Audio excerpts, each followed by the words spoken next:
आंखों के सामने देश के कोने कोने से आए हुए वकील साथी बैठे हैं। जिस सरकार में बैठे हुए लोगों को संविधान में निहित सेकुलरिज्म और सोशलिज्म जैसा शब्द नासूर लगता हो, और सिर्फ लगता ना हो बल्कि इसको पब्लिकली कहने की हिम्मत भी जुटा ले रहे हों, तब फिर समझ लीजिए कि खतरे बहुत बड़े हैं।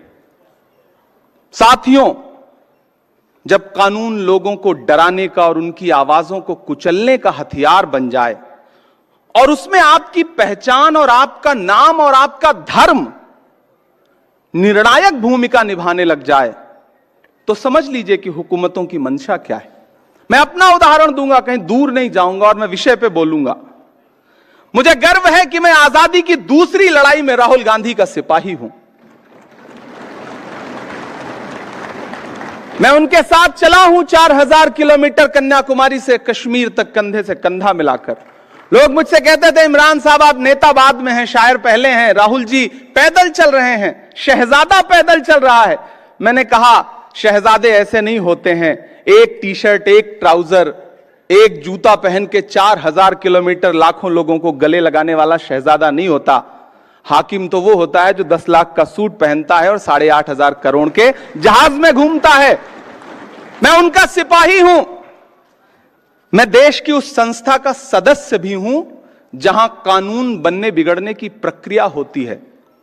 मैं पिछले दिनों एक सामूहिक शादी में गुजरात गया था, जामनगर। बड़ा अच्छा कार्यक्रम, 51 जोड़ों की सामूहिक शादी। सारे दलों के नेता उस मंच पे मौजूद थे। मैं बच्चों को दुआएं देकर के वापस लौट आया।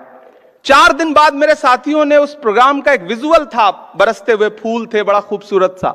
उसमें एक कविता लगा करके सोशल मीडिया पे पोस्ट कर दी, मेरे अपने सोशल प्लेटफॉर्म पे। आपको जान के हैरत होगी कि इतनी संगीन धाराओं में मेरे खिलाफ जामनगर की पुलिस ने मुकदमे दर्ज किए कि मुझे लगा कि मैं तो कोई बहुत बड़ा अपराधी हूं। हमने हाईकोर्ट का दरवाजा खटखटाया। 55 मिनट बहस सुनने के बाद हाईकोर्ट अहमदाबाद के माननीय न्यायमूर्ति जी ने कहा कि इसमें तो सिंहासन के खिलाफ कुछ कहा गया है, इसलिए पिटीशन खारिज।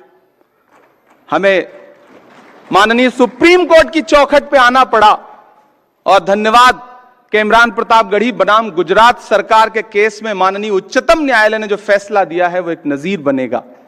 मैं माननीय उच्चतम न्यायालय का आभार प्रकट करता हूं। साथियों, माननीय उच्चतम न्यायालय ने एसआर बोम्मई भारत बनाम भारत सरकार के आदेश में भी ये कहा था कि धर्मनिरपेक्षता संविधान की मूल संरचना में निहित है, उसे बदला नहीं जा सकता।